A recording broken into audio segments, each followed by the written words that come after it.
अहिल्यानगर जिल्ह्यातील राहुरी विधानसभा मतदारसंघात सध्या राजकीय हालचालींना वेग आला आहे। माजी आमदार शिवाजीराव कर्डिले यांच्या 17 ऑक्टोबर 2025 रोजी झालेल्या निधनानंतर येथे पोटनिवडणूक जाहीर करण्यात आली आहे।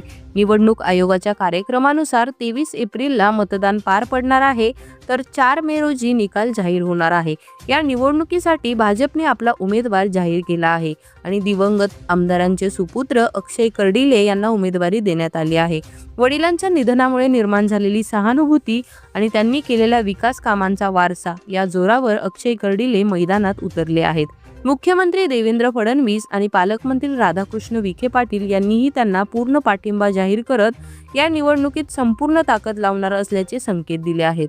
पण या सगळ्यात सर्वात महत्त्वाचा प्रश्न आहे, शरद पवारांची राष्ट्रवादी काय भूमिका घेणार? कारण या मतदारसंघात राष्ट्रवादीकडून माजी आमदार प्राजक्त तनपुरे हे निवडणूक लढण्यासाठी इच्छुक आहेत। गेल्या निवडणुकीत शिवाजीराव कर्डिले यांनी तनपुरेंचा पराभव केला होता। कर्डिलेंना 1,35,859 मतं मिळाली होती, तर तनपुरेंना 1,01,372 मतं मिळाली होती। म्हणजे सुमारे 34,000 मतांनी कर्डिले विजयी झाले होते। पण 2019च्या निवडणुकीत चित्र पूर्णपणे वेगळं होतं। तेव्हा प्राजक्त तनपुरे यांनी 23,326 मतांनी कर्डिलेंचा पराभव केला होता।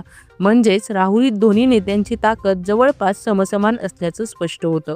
आता जर प्राजक्त तनपुरे मैदानात उतरले तर ही निवडणूक थेट दुहेरी लढत होण्याची शक्यता आहे।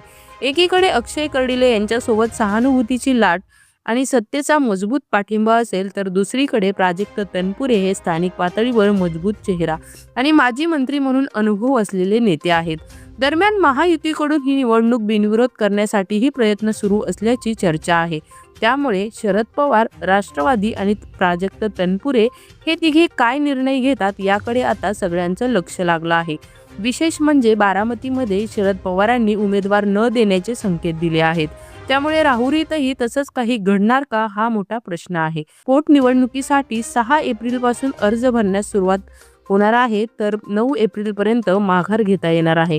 म्हणजेच 9 एप्रिललाच या निवडणुकीचं चित्र स्पष्ट होण्याची शक्यता आहे आणि त्यानंतर 23 एप्रिलला मतदान आणि 4 मे रोजी निकाल। तेव्हाच राहुरीचा पुढचा आमदार कोण याचं अधिकृत उत्तर मिळणार आहे। या संपूर्ण निवडणुकीबद्दल आणि राहुरीतील सध्याच्या राजकीय समीकरणांबद्दल तुम्हाला काय वाटतं हे नक्की कमेंटमध्ये सांगा आणि अशाच महत्त्वाच्या बातम्या आणि अपडेट्ससाठी आम्ही नेवास्कर न्यूज पाहत राहा।